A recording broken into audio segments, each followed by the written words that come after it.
Jai Guru, everyone. Jai Guru. Jai Guru. And welcome to this episode of Yogananda podcast, where we are going line by line into the autobiography of a yogi on chapter 12. And we're working our way through. We had a really interesting last part, which Priyanka is going to kindly do a short recap on. And we'll try this out. So maybe if the listeners enjoy the little recaps, we can keep doing them. But in this episode, we're going into a few main areas to discuss. The outwitting of a mosquito with a yogic trance, the overcoming of desire for destruction, and the really cool story of Sri Yukteswar, the master, and the cobra.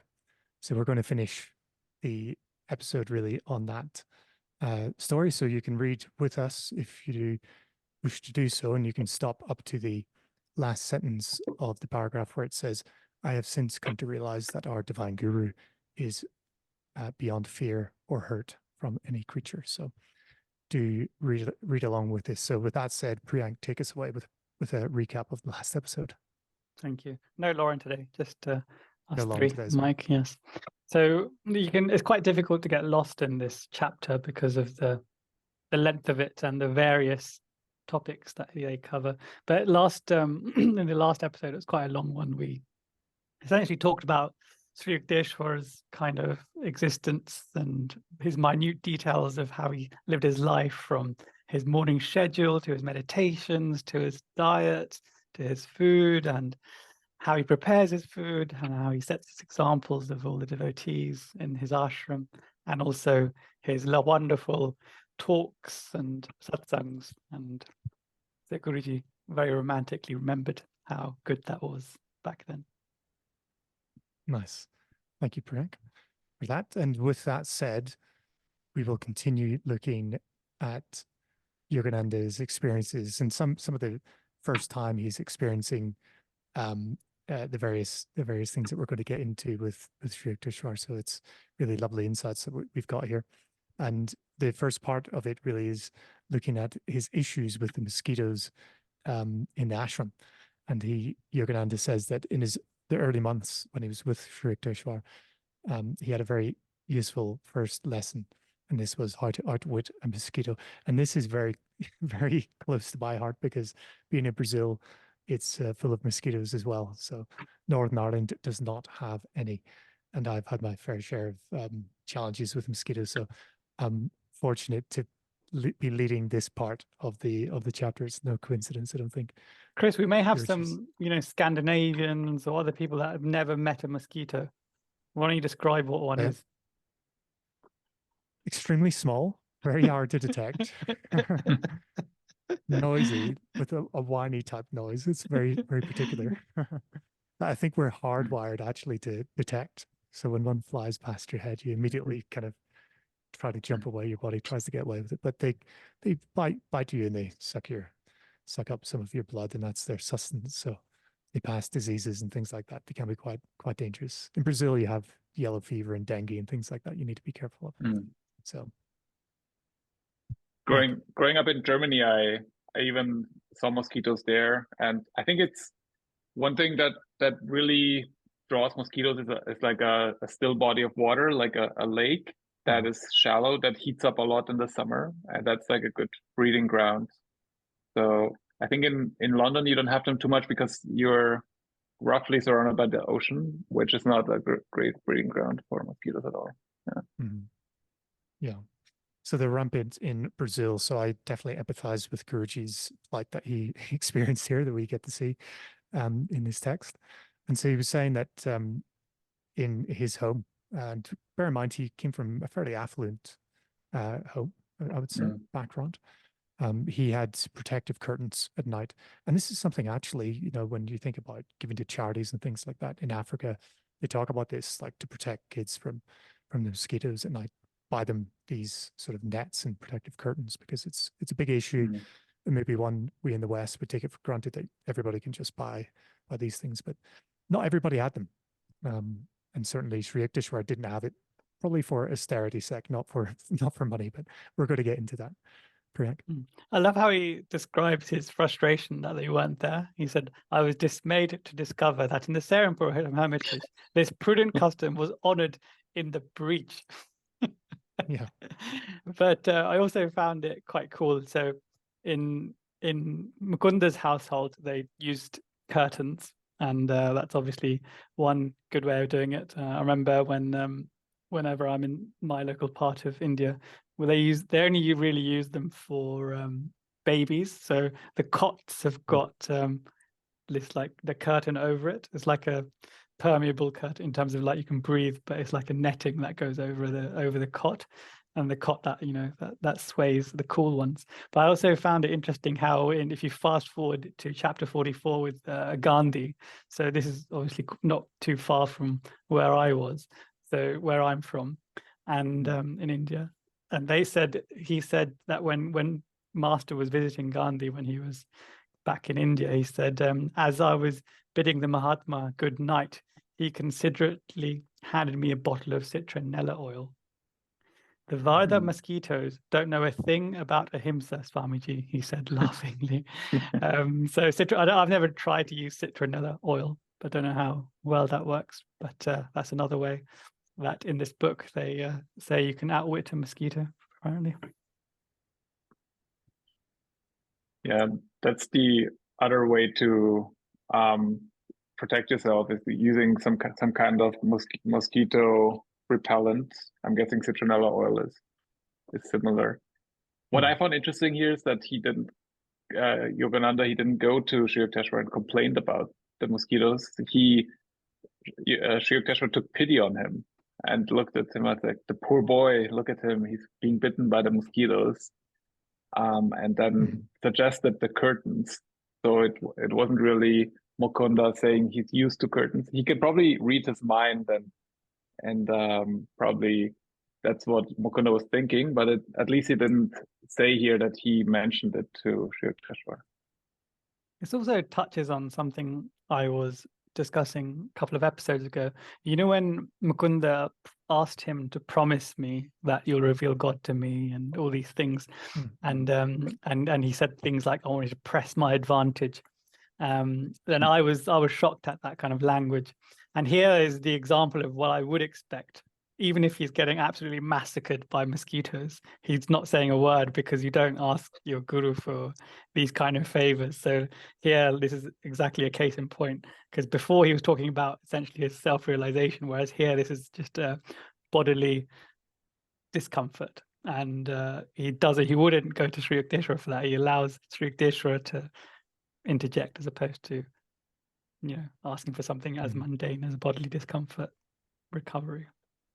Yeah, and I'm sure it would have been quite challenging for him at the time, but in reflection, he's very, it's very humorous, isn't it? So he's using very humorous language. He's saying that the insects were in full residence, that he was bitten from head to foot. Right. Is I don't know how to say this delicately, but if you go as the mosquitoes like new fresh blood, essentially. The locals the locals don't get too bothered. I don't know if there's a chemical thing that happens where they after you've been bitten a few hundred times, your body starts producing its own repellent in some sort of way in the bloodstream or otherwise. But anyone new that comes to town, they get absolutely massacred. And especially new people that are very well looked after or wrapped in cotton wool, perhaps in their households, that have never really experienced a mosquito, such as Mukunda, in the sense that he had nets all over the place, right? And my wife, for example, when we got married, she when we came back to my family village after the wedding, she's from the village that she's from is very, very much more affluent than our one. So it's the mosquito problem isn't such a big problem, because there's no stagnant pools of water, as Mike alluded to, whereas in my village it's rampant. So that first night she got absolutely massacred. There was like red spots everywhere. And I remembered her when I read this about Mukunda as well. I remember just now when I went to India like 10 years ago or something.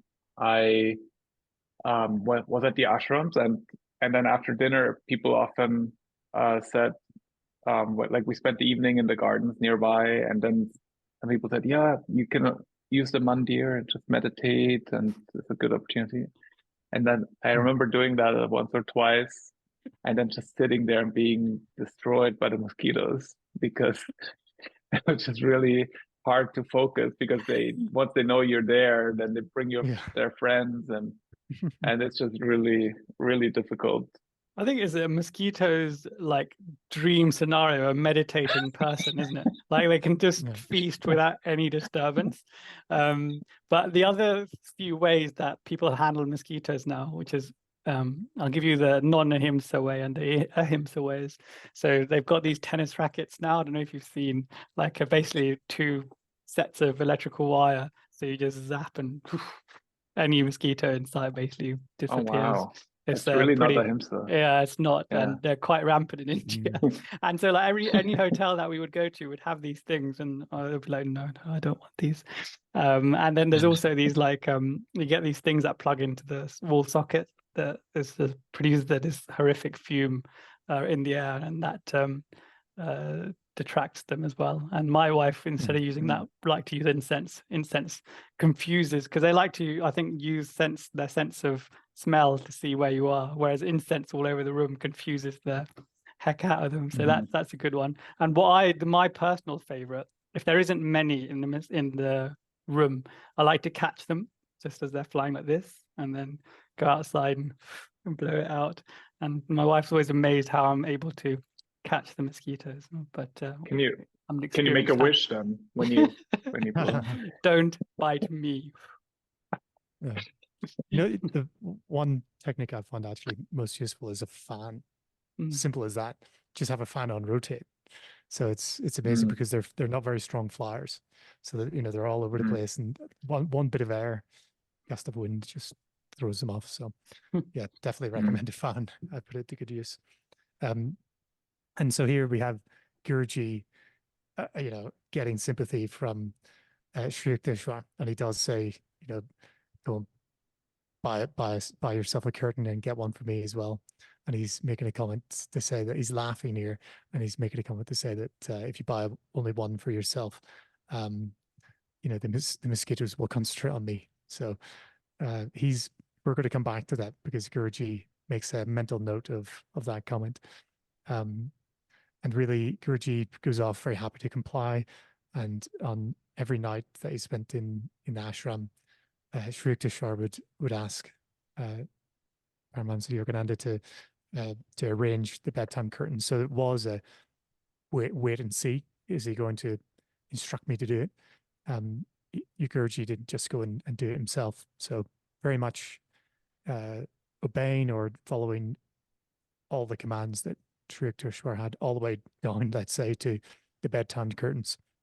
And he's saying one night, not just 1 or 2 mosquitoes, but a whole cloud surrounded him. And we're going to get into that in a second. Priyak, do you want to jump in? Yeah, and he said the master failed to issue his usual instruction, and then he doesn't actually, remind him. And this again goes back to my point about how you approach a guru and what you say, what you do and don't say to him, because this kind of, in the West, we would think this is insane. It's just such a small thing. You just ask someone, right? But I think this was also true for the monks, the early resident monks with Paramahansa Yogananda. They didn't want to disturb him with all these minuscule things. But for us, it sounds very authoritarian, doesn't it? You can't actually you can't approach a guru about something that you need, such as this. You have to wait for him to. But that's the kind of the culture, and you gotta. It's almost like you have to suffer.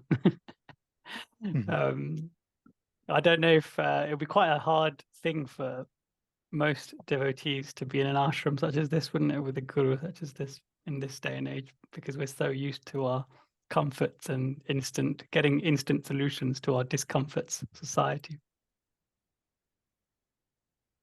Yeah, that's a really good observation. It's not a hotel. It's an ashram where you promised you would show complete surrender. But do you guys feel that Mukunda takes it more seriously this time than in Dayananda's ashram? Because I remember with Dayananda, he complained about breakfast not being at the right time and those kind of things, right? So he seems to be handling it differently. Which kind of touches to the whole purpose of the Dayananda episode in his life, because you might say that it was pre-training for this actual training, because Dayananda, his mundane, Dayananda already ironed out his mundane wrinkles, whereas now he's in a place with Sri Yukteswar where he can really hone in on the most important creases in his spiritual fabric. Yeah, it definitely seems like he's, as he said in a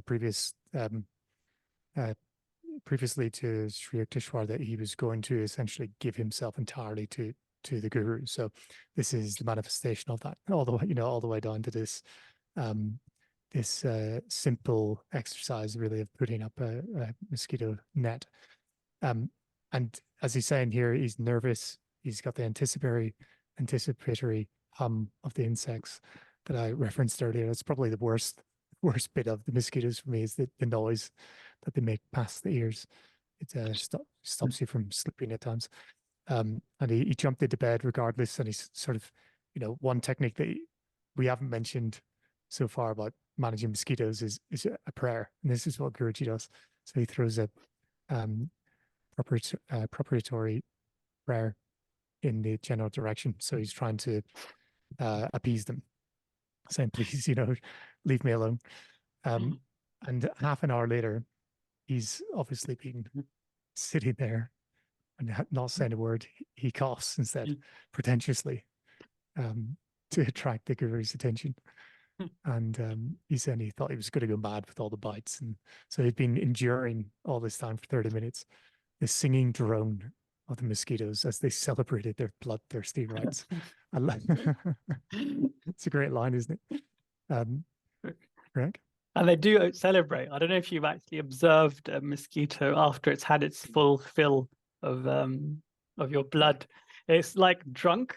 It's like it can barely fly around. It's like knocking into things, and it's basically fulfilled its like purpose for the next 3 days. You could sense their joy.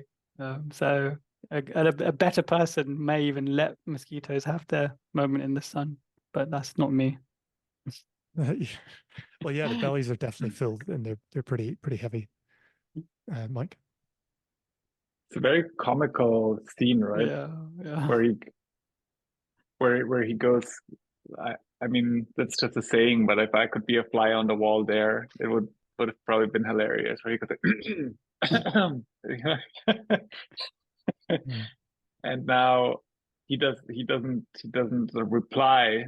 So it's a real predicament, because I imagine this being a really difficult situation for myself. I don't know what I would do.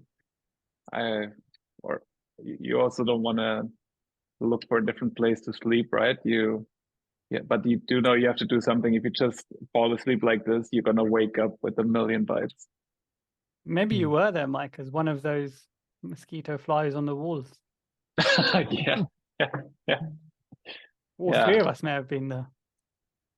Yeah, exactly. Yeah. Part of the cloud that was swarming around. Celebrating. This is a party tonight. Yeah, look at this guy. We've got a lot of karma to burn, boys. Yeah. Oh yeah. Well, these few paragraphs are really lighthearted, aren't they? It's very easy reading, and it sort of delves into more of the real meaning behind this initial very light few paragraphs that we have here.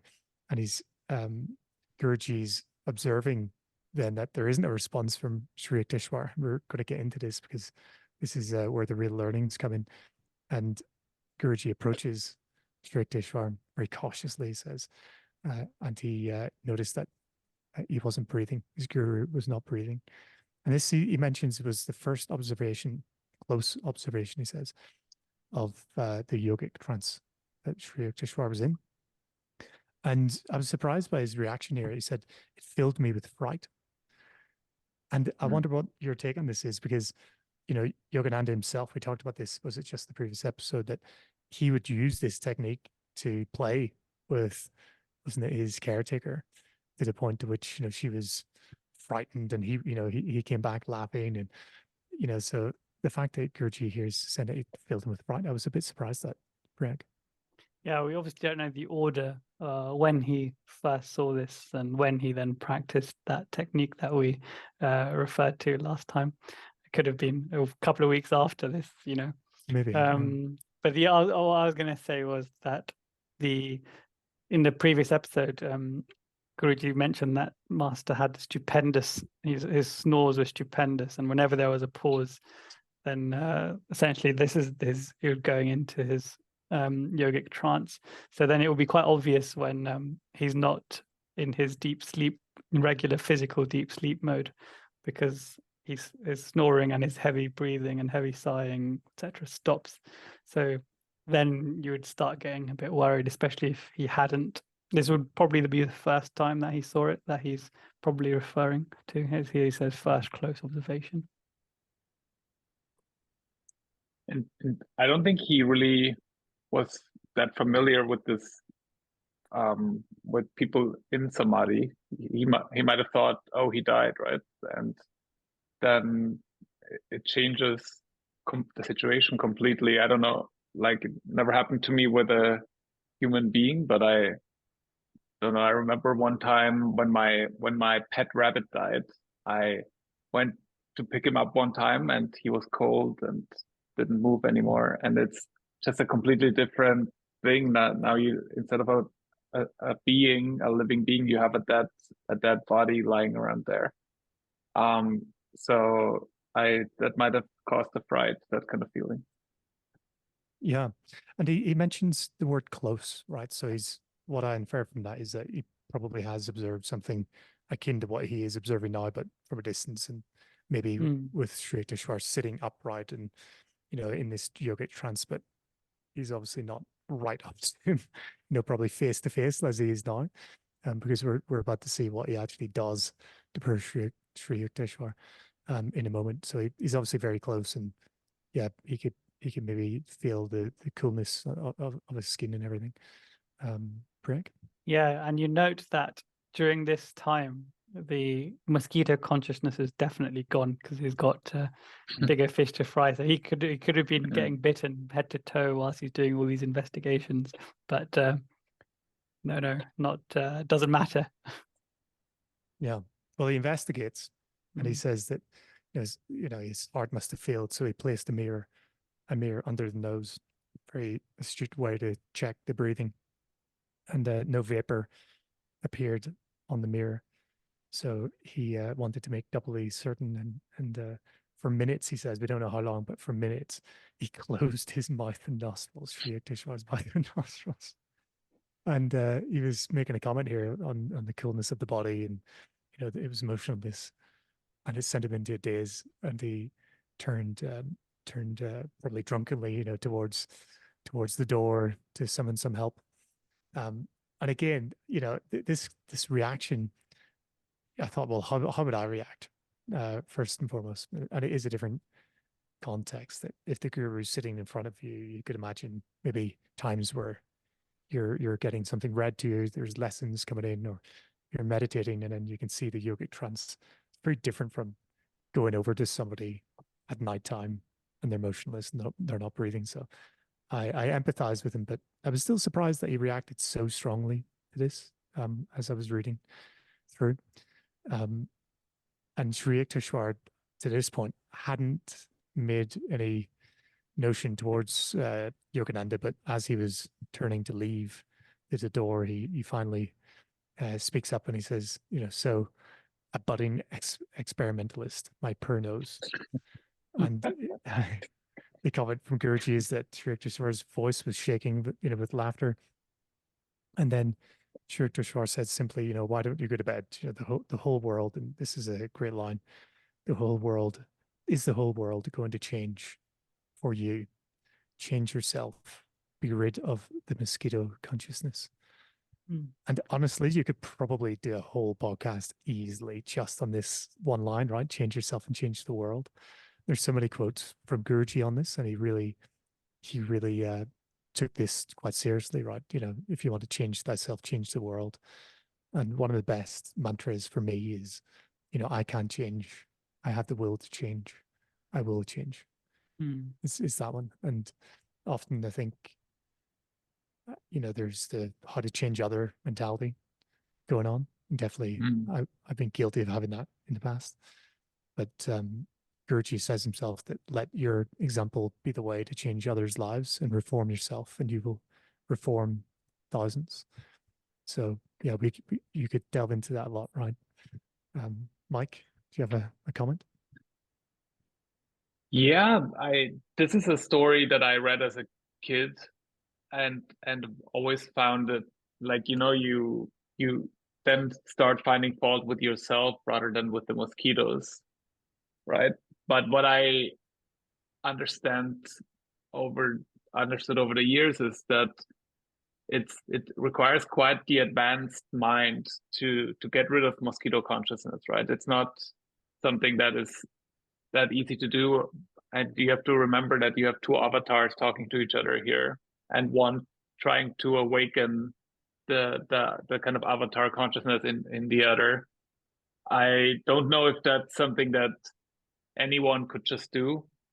Of course, anyone could just do it, but I don't think it's like the easiest thing in the world to get rid of mosquito consciousness. But it's definitely something to think about, even for yourself. And I don't want to say don't do it. I'm just saying this might be difficult for someone. If I was in the room as well, maybe Sri Yukteswar would have said, "But you, Mike, you can have the curtain." Definitely for me, that's what he would have said, because I tried to put this teaching into practice a few times.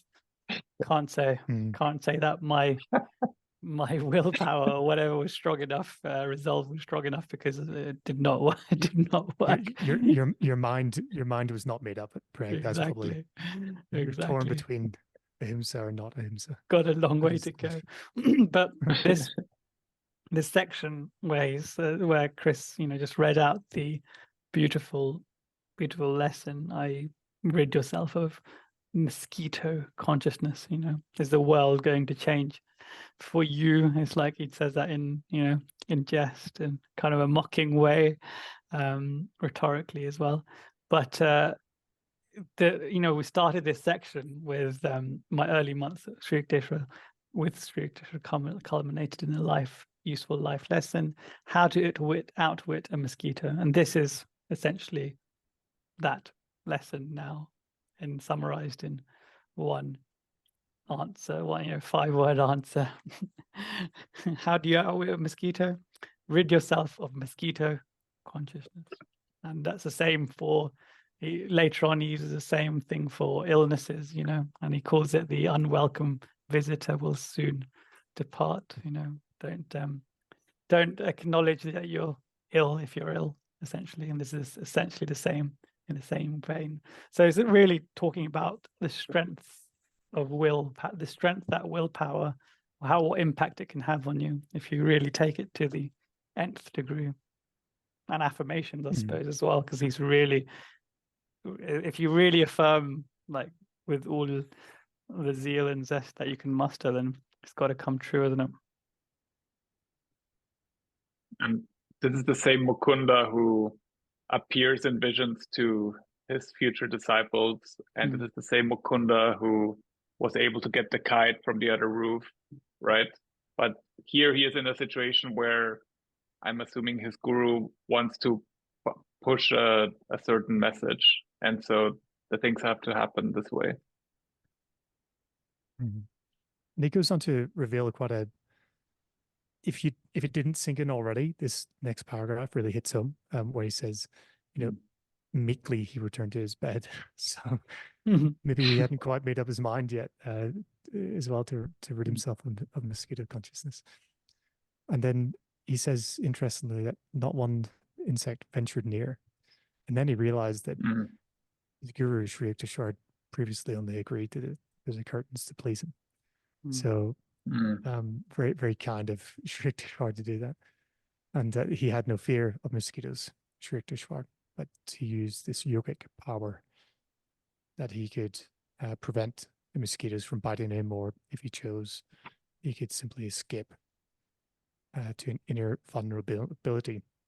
Invulnerability, And invulnerability, yeah. Mm. Before maybe we jump into what do you think this yogic power reference here is, we'll go to Mike for comments. I was wondering that. I do see the mosquitoes as a way of Maya to get your attention to the outside. Like if there are no mosquitoes, then it will find other things. But mosquitoes are a particularly difficult way to, like I said, for example, mosquitoes happened to me when I was trying to meditate outside. It's really part of Maya trying to prevent you from doing that. And that inner vulnerability is like a place where you can go, a place of consciousness, where you can go where nothing can harm you, where that you can completely forget about the world. And that's one of the goals of Kriya and meditation, right? To get to that place where the world cannot get to you anymore. When he initially said, "Meekly I returned to my bed," this was essentially after a chastisement from Sri Yukteswar, right? He didn't say it in a gentle way, did he? Is the world going to change for you? Kind of a mocking, isn't it? But when he, then he obviously practiced it, and then essentially no insect ventured near him. So initially he probably was dubious, but then he actually used the technique that he'd just been given of the affirmation. And the yogic power that I think that Chris refers to in the question, I don't think Sri Yukteswar needs to use affirmations. So he can muster, to use a Star Wars reference, the light side of the Force. You could imagine him just creating a force field around himself, and without even much of a effort, he can do that kind of thing. And then and then the other option says, so Guruji says that, or you could escape to an inner invulnerability, which would imply that you can just keep getting bitten, but he cares not, because even if there's 50 mosquitoes, how much blood are they really going to take? The problem the problem for us is that I think it's the mosquito saliva, isn't it, that our body reacts to, and then we try and scratch the heck out of it, and then it goes red and starts bleeding, or your skin goes sore. But if you don't do those things, if you just let your body deal with the saliva and the poison that's in then I'm sure it'll be probably quicker recovery. And that's probably what someone like Sri Yukteswar could allow his body to do, rather than what we do, which is just moan and suffer and scratch away ceaselessly. I didn't know that. That's good to know. Okay. I always knew it was more itchy when I scratched it. But that's good to know. Good info. Oh, that means you haven't scratched it enough. If you keep scratching, right, it will go red, and then you keep goes scratching, away. and the skin will go away like a carpet burn. Okay. And then you're like, I've scratched too much. What was I doing? That's definitely one way of getting rid of the problem. I took this yogic power maybe quite simply to be concentration. Like Yogananda had been putting his attention on the mosquitoes, and that's where the attention, his energy went to, right? So I kind of took this yogic power, as maybe a simplistic way, but to concentration, which is easy to say, again, incredibly hard to do, to master, right? But one day we'll get there. Concentration, I find a short quote from Guruji saying that it consists in freeing the attention from distractions. and in focusing on any thought in which one may be interested. Meditation is that special form of concentration which the attention has been liberated from restlessness and is focused in God. Meditation is concentration used to know God. And that really, I thought, sums it up, because mosquitoes are incredibly restless. And if the mind's on that, then the mind's going to be restless as well. So, yeah, there's another part on this, maybe in the Bhagavad Gita, chaps, would you kindly read out? And this is on concentration and how to really develop it. So there's like five stages to it, and it goes. The first stage is, with newly awakened discrimination, the yogi is able to free his consciousness from the egoistic attachment to his earthly possessions and his little circle of friends. And the second is, though the yogi finds his consciousness free of all external attachments, it still clings tenaciously within to body consciousness when he tries to meditate on God. Experiences of peace and intuitive flashes of the bliss to come encourage him to persevere against the resistance of restlessness and of the ensuing doubts as to whether his efforts are truly worthwhile. And the third one is, by deep concentration on yoga techniques, the yogi next tries to silence the internal and external body sensations so that his thoughts may focus solely on God. Fourth, by the right technique of life force control, pranayama, the yogi learns to quiet his breath and his heart. He withdraws his attention and his life energy into the spinal centers. Fifth, when the yogi can quiet his heart at will, he enters superconsciousness. The yogi experiences joy and relaxation when it feels in peaceful sleep, the subconscious mind. In the sleep state, the heart still works, pumping blood through the blood vessels while the senses are asleep. When in meditation, the yogi consciously withdraws his attention and energy from his heart, muscles, and senses. These all remain as though asleep, but he has passed beyond the subconscious sleep state of mental awareness into super consciousness.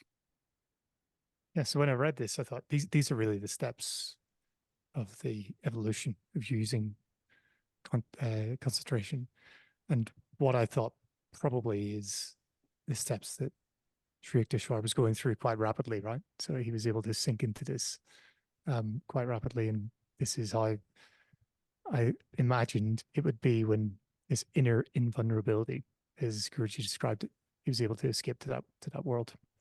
And that's what he's saying to Guruji. And Guruji recognizes that. So he's saying, wow, he's given me a demonstration here.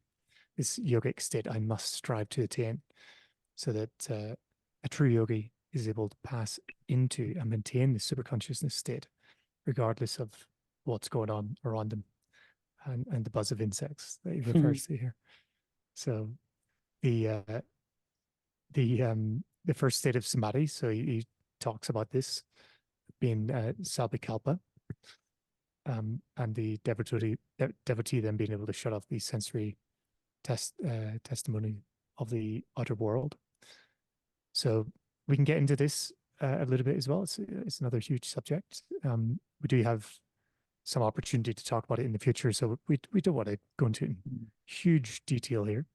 But maybe Priyank, you would be kind enough to give us a reading, really, from Yogananda and what is samadhi.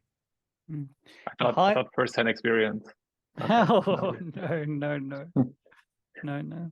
Or maybe. I'm not allowed to talk about it, right? Sorry. I can't confirm nor deny any such. All right. Okay. Got it. Yeah. Mum's the word. Okay. The highest step on the eightfold path of yoga, as outlined by the sage Patanjali, is samadhi, which is attained when the meditator, the process of meditation and the object of meditation become one. Guruji has explained that in the initial states of God communion, Sabhikalpa Samadhi, the devotee's consciousness merges in the cosmic spirit. His life force is withdrawn from the body and appears dead or motionless and rigid. The yogi is fully aware of his bodily condition of suspended animation. As he progresses to higher spiritual states, Nirvikalpa Samadhi, however, he communes with God without bodily fixation, and in his ordinary waking consciousness, even in the midst of exacting worldly duties. Both states are characterized by oneness with the ever-new bliss of spirit, but the Nirvikalpa state is experienced by only the most highly advanced masters. Which one do you want, Chris, out of the two? I'll take either, Greg. I'll not be picky. You have to be greedy when it comes to same. spirituality. Oh yeah, that's true. That Yeah, is true. spiritual Yes. selfishness. Yeah. So go all Nirvikalpa, man. Yeah. Yes. Yeah. Go ahead, Greg. Yeah, so I really liked in this section of the autobiography where he actually says, he bolsters this narrative or description, and he says, he's rewarded then by sounds and scenes of inner realms fairer than the pristine Eden. Really, really nice. Kind of an ode to the benefits of the Om technique of meditation, you might say there. Yeah, and there's a lovely footnote there as well, isn't there? Footnote 6 in this chapter, saying that the omnipresent powers of a yogi, whereby he sees, tastes, smells, touches, and hears without the use of outward sensory organs, have been described as follows. Now, what we're going to jump into is the Taittiriya. Yeah, I'm going to struggle to pronounce this. Aranyaka. Thank you. And this is something I hadn't actually recalled reading this when I first read it.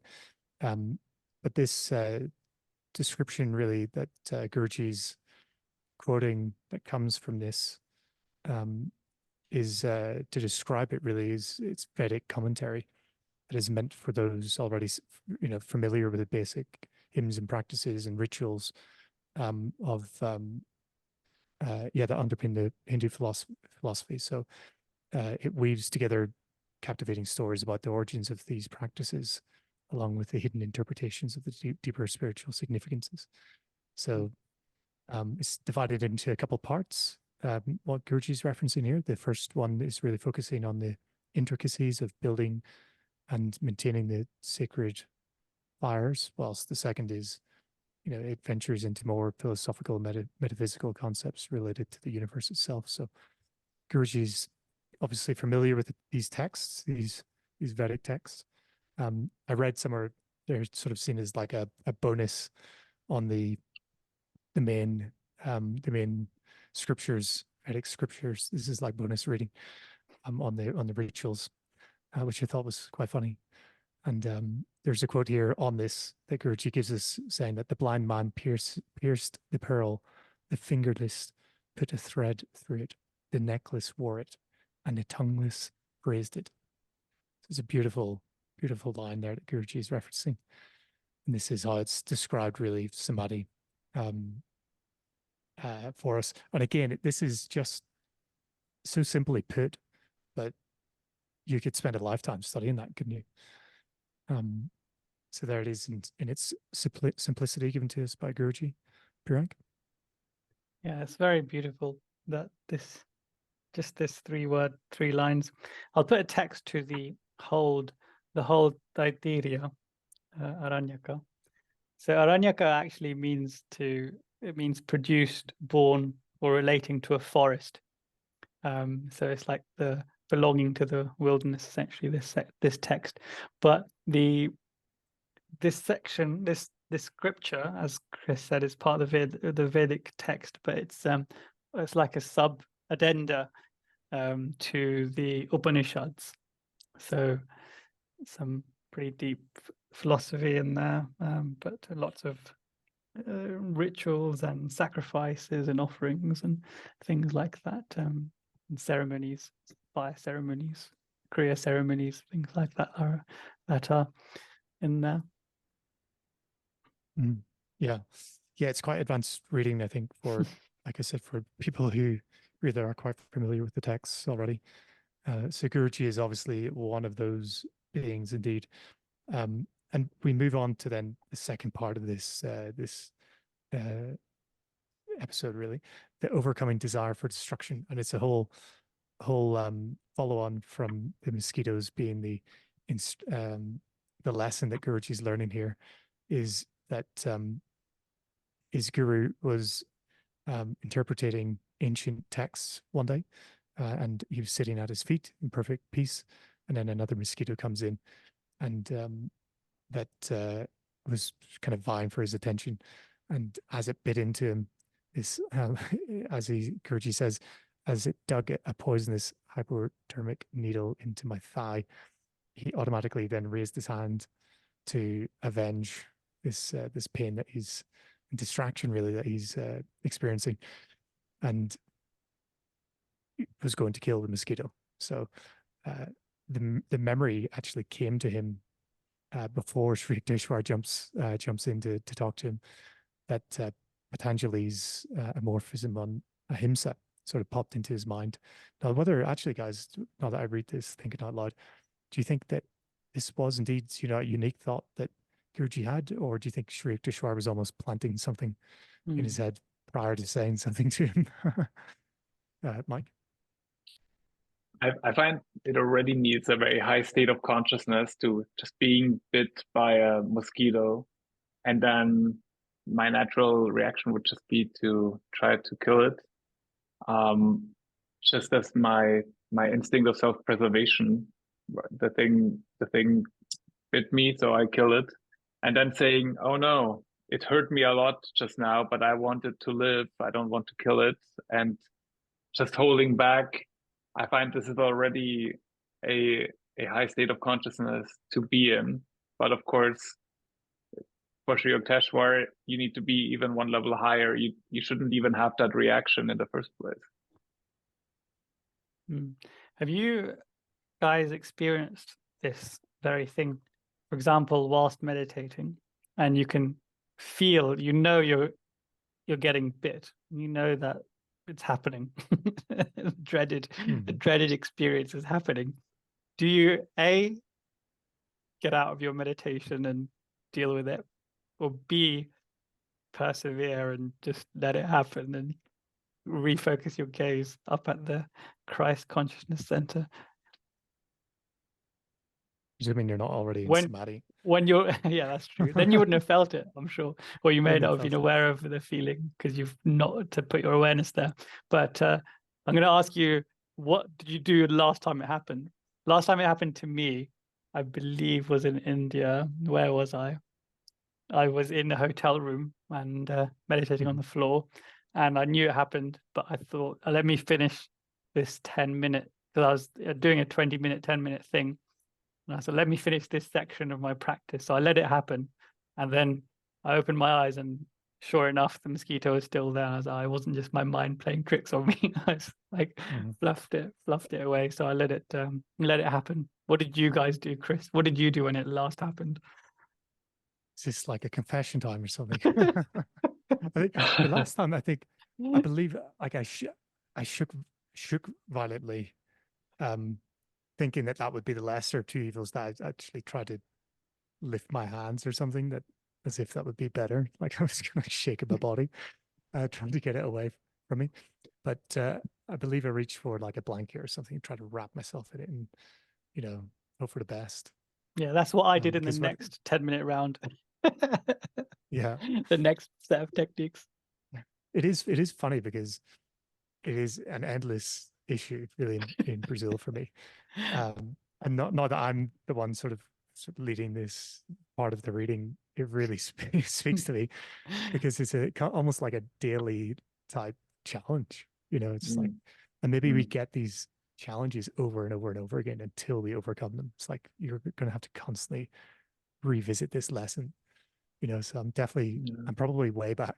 I'm getting held behind at school, put it that way, on this particular issue for sure. But yeah, I mean, if you've done well, Prank, you know, if you've let it bit you for that 20 minutes and you sat there and you saw it still there and you didn't kill it, good on you, because it is challenging. And Sri Yukteswar says here, rather facetiously, he says, you know, why didn't you finish the job? And Guruji sort of falls for it. And he says, you know, Master, do you advocate taking life? And then Sri Yukteswar says, no, but in your mind, you'd already struck the death blow. Ooh, that was me. I'd be collapsed. Yeah. I'm done. I am done. Yeah, the ego's just had a KO on that one, hasn't it? GG. And yeah, exactly. Guruji's still maybe a bit stunned. He says, I don't understand. And Sri Yukteswar spells it out for him. And this part, obviously, you know, does raise the question, because Guruji says that this memory actually had just come to him, that Patanjali's Ahimsa, you know, his morphism came to him just before he actually struck the mosquito. So he was puzzled a little bit by Sri Yukteswar's the way he was saying what he was saying. So sorry, Priyank, I'll let you come in. Yeah, the first mention of the footnote of Ahimsa is just before this, and in the footnote it says, in the presence of a man perfected in Ahimsa, which is non-violence, enmity in any creature does not arise. So this is before he, when he thinks of it, when he stops himself from, you know, striking the mosquito, this philosophy of Ahimsa comes to mind. Yeah, I'm sure Yukteswar goes into detail. Then he says that the Ahimsa by Patanjali was meaning really the removal of the desire to kill, and Sri Yukteswar really had peered into Yogananda's mental process, as he says, as an open book.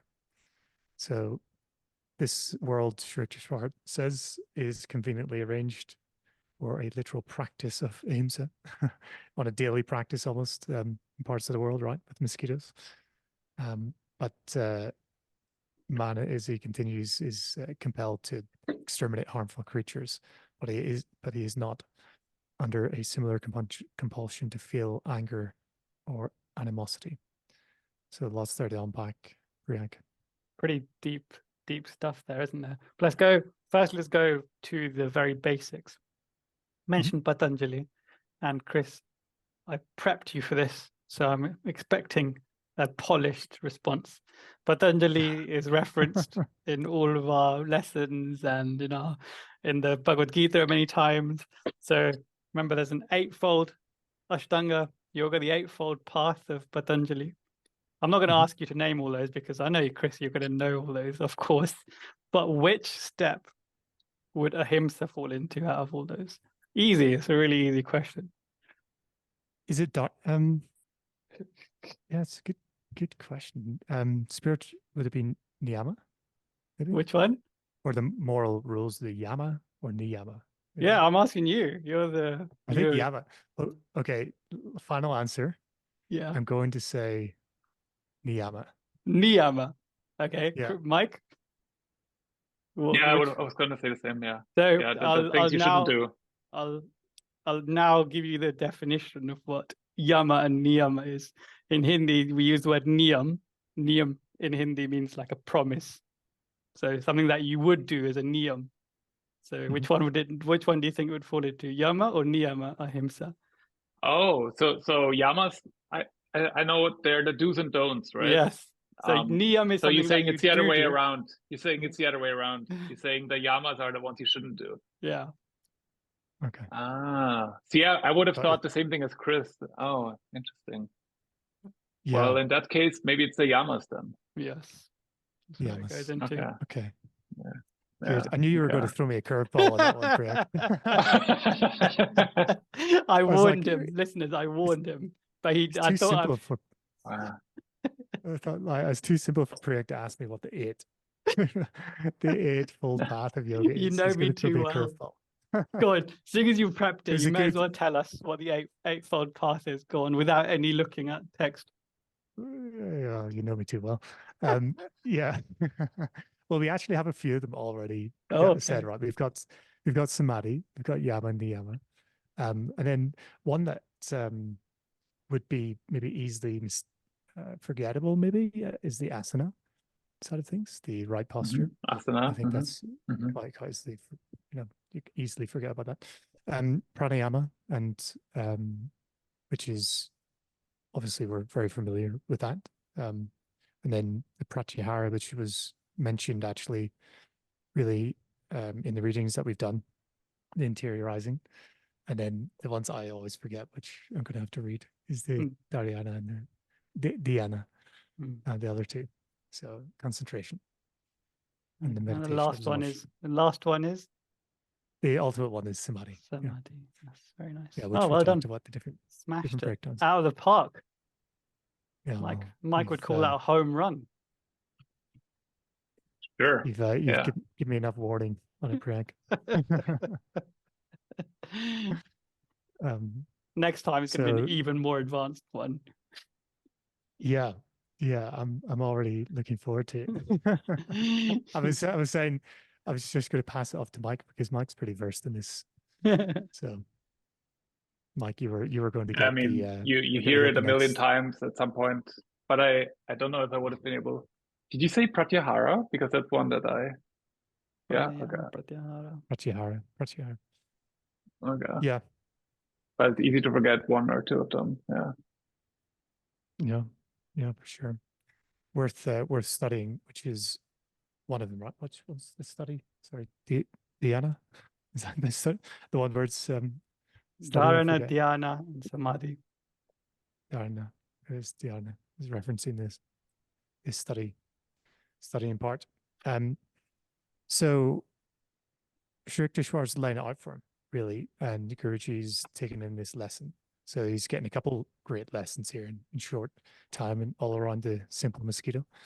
And he goes on to say that, after that we should not really have anger or animosity, is that all forms of life have an equal right to the air of Maya.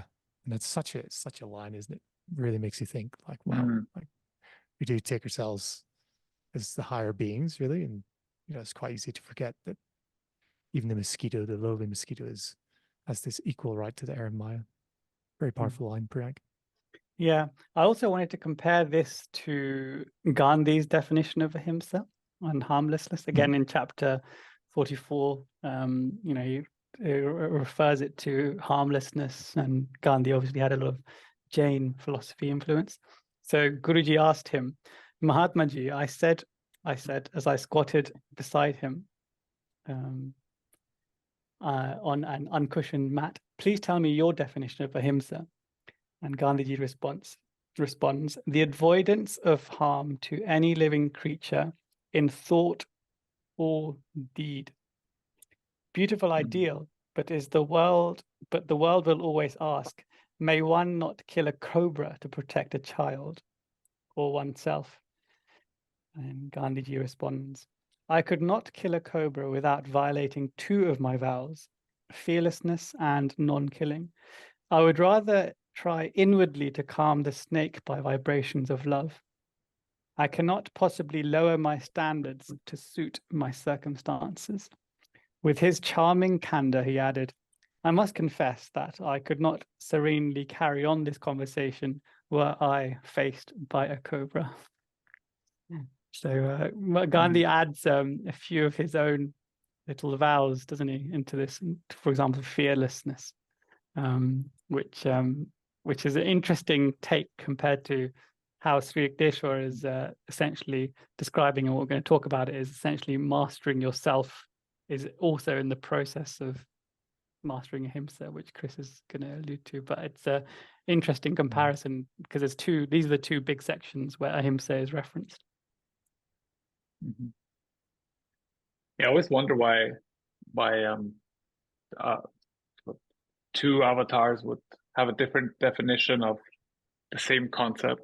One thing that I think of with Mahatma Gandhi is that he's almost like an incarnation of Ahimsa. That is like one of the prime concepts of his life, and that's why he doesn't want to take away from it in any way, and show that you can live a life where at least you give as much Ahimsa as you can. And he doesn't say, I would let my son be killed by the cobra, or daughter. He just says he would find other means to remove the cobra. I don't really find even though they're described differently, I don't find any contradiction personally.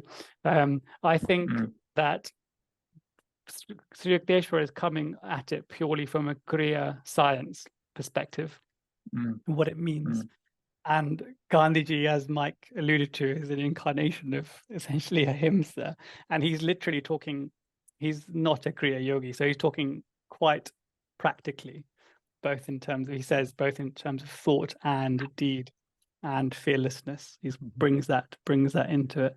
Whereas Guruji also, Sri Yukteswar, he starts with saying Patanjali meant the removal of the desire to kill, which is in sync with Gandhi's thought to kill, isn't it? So they are there. You just have to dig a bit deeper. But then Sri Yukteswar really goes deeper, as Chris is going to go into in this paragraph, because he really links it to the Patanjali's, Ashtanga Yoga and basically mastering yourself, and why these yamas and niyamas are in there, and why they're the elementary steps for us to attain or follow before we can reach the higher states.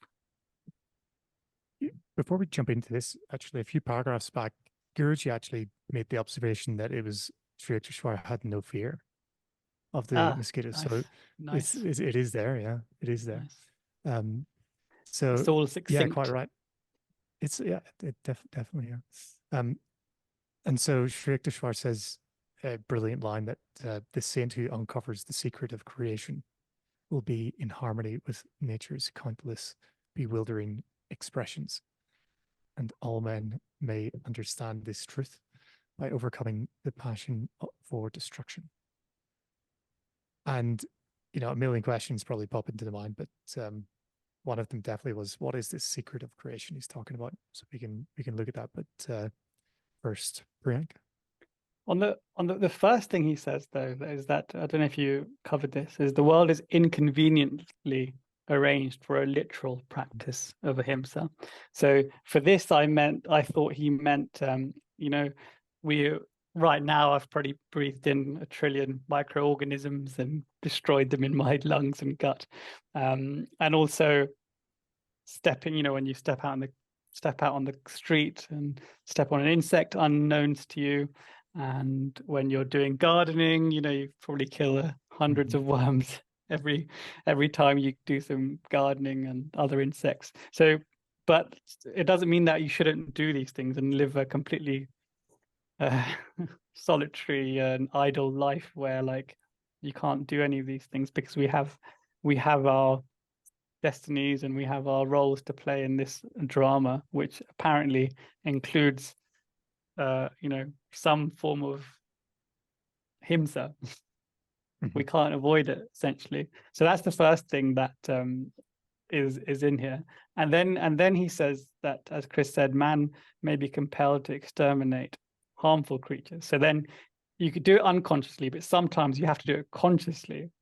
But then he refers it to, then he says, he is not under a similar compulsion to feel anger or animosity. So you can't, out of anger or animosity, can commit an act of violence to protect yourself, for example. It has to be, with a calm and equipoise state, where if, we're going to talk about a bit later, if a cobra is coming to bite you, you don't just let it bite you. Or if, a tiger is in the vicinity, you don't just open your neck out and let it do what it needs to do. use force if you have to, and he'll explain why a bit later. But that's the other thing. And Chris's question was the saint who uncovers the secret of creation. will be in harmony with nature's countless bewildering expressions. So in that, I read that. So here we've had contradictions, haven't we? Ahimsa is essentially non-killing in thought or deed, but it's something that we should be following. So this kind of like a paradox. But he's saying that saint who uncovers the secret of creation, i.e., resolves this by mastering himself, essentially then will be in harmony with nature's countless bewildering expressions. So that's what I thought. That's what I thought it referred to anyway. And it's beautifully expressed here, isn't it? All forms of life have an equal right to the air of Maya, and it makes it sound so fresh and joyous, but it's obviously not so. We know it's not so. The reality is constantly tuned in. And well, suffering, isn't it? Skin. Maya, being in this Maya is essentially suffering, isn't it? Being born. Yeah, it's funny, reading some of the lessons at the moment that I'm on. This was just right on the money for what I was reading, and obviously we can't go into detail of what's in the lessons, but in general, this secret of creation that Sri Yukteswar is referencing here, I took it for something along the lines of that all is one, essentially, that this differentiation that we perceive in this world of Maya isn't the case. So there's a reading in Second Coming, Mike. If you could read it out, and this is maybe what closely I thought might describe this. What is this secret that Sri Yukteswar is talking about? Spirit, being the only existing substance, had not but itself with which to create. Spirit and its universal creation could not be essentially different, for two ever-existing infinite forces would consequently each be absolute, which is by definition an impossibility. An orderly creation requires the duality of creator and created. Thus, spirit first gave rise to a magic delusion, Maya, the cosmic magical measurer, which produces the illusion of dividing a portion of the indivisible infinite into separate finite objects. Even as a calm ocean becomes distorted into individual waves on its surface by the action of a storm. All creation is nothing but spirit, seemingly and temporarily diversified by spirit's creative vibratory activity. Beautiful. That's taken from the Second Coming, Guruji's words there. And there's something really jumped out at me there when you were reading, Priyank, the passion for destruction. And that's something maybe that we probably don't talk about as much. We don't really focus on this idea, but it's in the hearts or minds of mankind, isn't it? And it might be seen as the opposite of creation itself, God the creator, and the different forces, the positive, negative forces that exist. But it definitely is there. Guruji's showing us that even he raised his hand to avenge the sore that the mosquito had left him. So yeah, it's a really, really good, well put way, right? The passion for destruction that Sri Yukteswar is saying here. Mike? I feel that this whole concept where creation is this like Maya is something separate from the creator is so fascinating. That essentially we are all one. When you read those kind of sentences, you start thinking about those very basic questions: who am I, and where do I come from? And I really like going into this matter. That's quite depressing, isn't it? Reading this line, all men may understand this truth by overcoming the passion for destruction. As Chris said, it's quite rampant, isn't it? it is quite sad. Whether it's on large scale, i.e. war, or on smaller scale, i.e. the joy found in hunting. Yeah, but I think if we go back to the mosquito, you would, I think there is a reflex in us that would take it personally that the mosquito bites us. We'll go like, this mosquito is here now and he's against me and he tries to take my blood, and why? And that's why the reflex then comes, he's my enemy. So it's me against the mosquito. I have to go out and kill him. And maybe that's where passion comes from. And the yogic way is to see this whole as just the interplay of nature and its different parts, and not to take it personally, and to rise above it. You know, I've said before, I lived in a canal boat in London, and I bought a shell and built it internally, and Barbara and I did not have a clue what we were doing, and we put wood in, and we didn't seal it effectively on one side, and we did seal it on the other, and it turned out we had to take the whole thing down. So the whole boat from ceiling to floor really was wood, these wooden strips, and we had to take it all down. And in a way, destroying what we had built was actually, whilst it was painful in one way, mentally did have to do, it's fun. there's a sort of passion in destroying stuff, like and it, because it's easy as well. Like it's a funny thing just to kind of reflect on, because it is easy to destroy, in a sense. Is much more difficult to create. But yeah, we should not take the easy path, and yeah, get lost in that world. And Guruji himself really is perplexed, and he says, you know, to his Guru Sri Yukteswar, Guruji, should one offer himself as a sacrifice rather than kill a wild beast? And to your point, maybe referencing like a tiger or something like this that might come to kill you. And Sri Yukteswar answers, he says, no, man's body is precious, and it is the highest evolutionary value because of the unique brain and spinal centers. This really would enable the advanced devotee to fully grasp and express the loftiest aspects of divinity.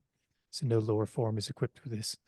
And it is true that man does incur a debt of a minor sin, Sri Yukteswar goes on to say, if he is forced to kill an animal or any other living thing. So maybe a question then, Priyank, to what you were saying before, like you definitely should not have anger or animosity or something in your heart, but still, from what I read here, that there is still a minor sin incurred if you're forced to kill an animal or any other living thing. So he finishes to say that the holy Shastras teach that any wanton loss of a human body is a serious transgression against the karmic law. And Guruji breathes a sigh of relief that he was able to have this wisdom and knowledge given to him by his guru. So very nice. Right. The Sri Yukteswar actually wrote in liaising with Lady Mahashai. He actually wrote a commentary to the Bhagavad Gita, which is not published by SRF, but you can get copies of it. He wasn't able to complete it, but so it's not a complete book. But I'll put a link to what he's completed, half of it, and the rest of it's like extracts from his notebooks and things like that. So you can get. I'll put a link to it. But he, you know, earlier we talked about the Bhagavad Gita chapter 1, verse 1, and if you read God Talks with Arjuna, it's you know, massive piece of work. Just that first, it's like 30 pages, just the first verse, and it's similarly so in Sri Yukteswar's copy, his own edition or scriptural commentary on this, and he refers to this specific thing about Ahimsa and animals, and he's referred to it in this and relating it to the different, as Yogananda does, the different names of the people that are assembled on the battlefield. And so he says it in this section. He says, when Ahimsa is manifested, meaning when no meanness ever arises in one's mind, then these types of people have no enmity with anyone. Violent and aggressive animals, such as tigers and bears, remain docile towards these beings. When meanness and aggression are forgotten for life, a beautiful radiance arises, whose qualities of trustworthiness and deep contentment are seen in the eyes of and experienced by even violent and aggressive animals. Thus, not even a hint of aggression arises in their minds. So, really beautiful. So, when you conquer this, essentially, then you need not fear any animal, be it a cobra, or which is we're going to talk about in a little while, or a tiger. I believe that is going to be true in the higher ages, where there's going to be much less aggression in people's minds, and then wild animals will also suddenly be less aggressive, and there will be more harmony. So a lot of the aggressiveness that's in the world probably originates in men's thoughts and then transpires all over. Chris, you're muted. Are you on mute? Forgive me, sorry. To your point, Priyank, earlier on about Mahatma Gandhi and cobras, we do have our very own story for Sri Yukteswar and the cobra. And it's a fascinating story, actually. It really stuck with me since reading it for the first time.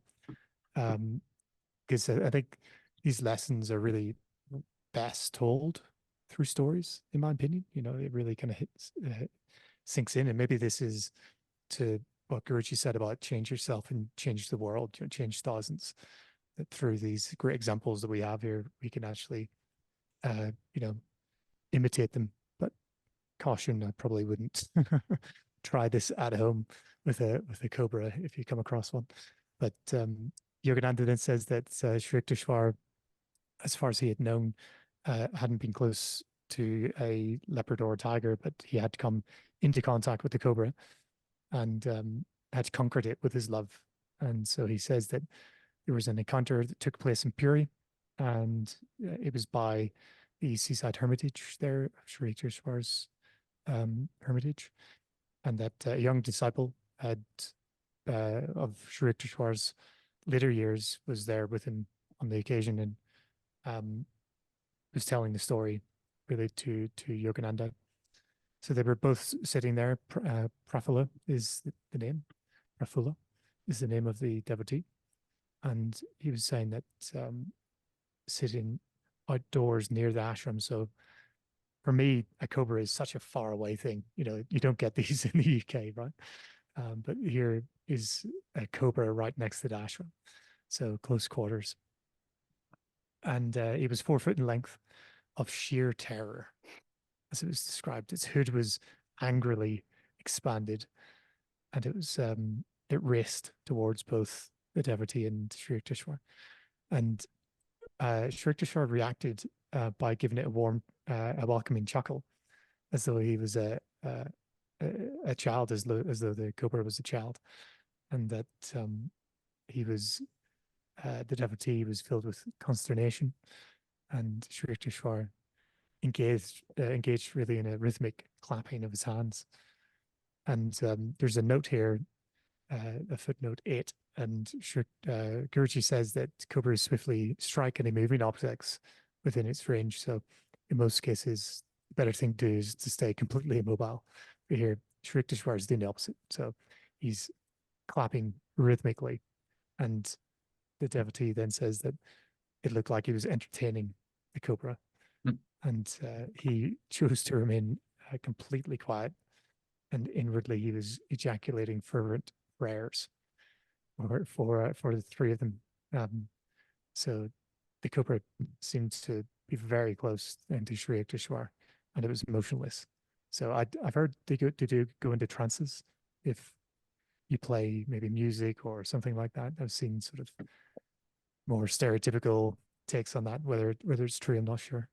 But it was in a some sort of trance. It was motionless, and Sri Yukteswar was clapping to it. and it was magnetized by the caressing attitude of Sri Yukteswar. And the frightful hoods generally contracted, and the snake slithered between Sri Yukteswar's feet and disappeared into the bushes. So danger averted. And there's the question here from the devotee to say that, why Sri Yukteswar would really move his hands, and why the cobra didn't strike him was inexplicable to him then. But since he came to realize that the divine guru was beyond fear, there's that comment again, of hurt from any creature. So yeah, beautiful story, really, isn't it, Priyanka? Wonderful story. And you can really visualize it, can't you?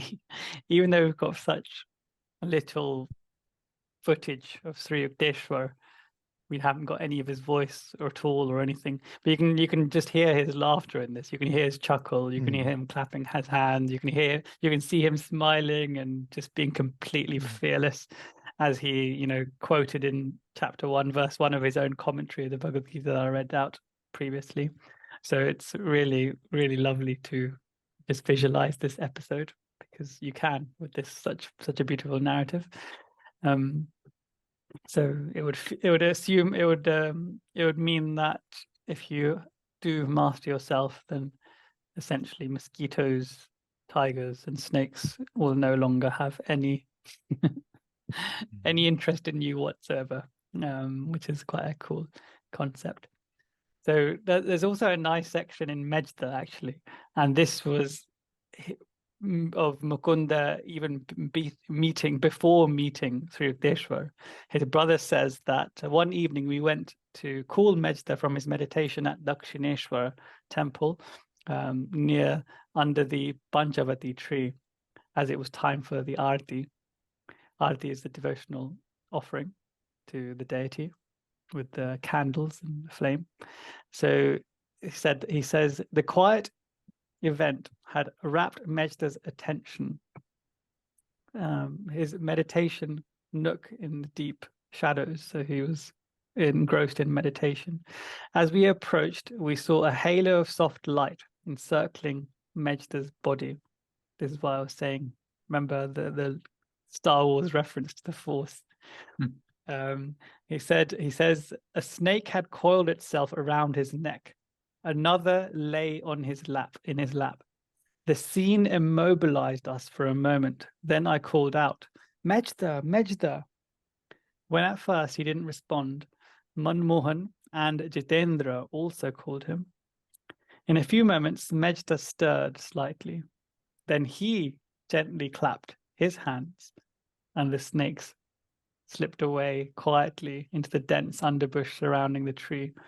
When we mentioned the incident to Mejda later, he spoke lightly about it, saying it was nothing. Yeah.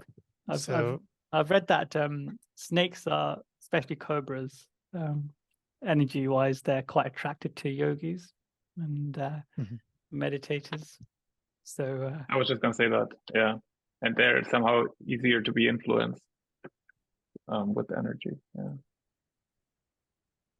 Yeah, and it's said that because they're so sensitive, the snake, that maybe angels or high beings in other planes would actually embody the snake at times. So there's lots on that, isn't there? On the humble snake, let's say. So Shiva very sensitive. Shiva has a snake wrapped around his body, doesn't he? Yeah, exactly. Yeah, lots of symbolism that we could delve into, but we shall not. That would conclude this episode, really, and this part of the chapter 12. And hopefully we've done justice, and there's a lot in there to try to unpack for folks. I don't know, did we miss anything, guys? Any additional points that you want to discuss before we call it a day for today? It's all good. All good. Good stuff. Well, next time, Lauren, hopefully will be with us. Mike will be leading the next part. I'll do a quick recap to start us off if the readers like the little recaps. as our listeners like the recaps. And until then, thanks for tuning in. Jai Guru. Jai Guru. Jai Guru.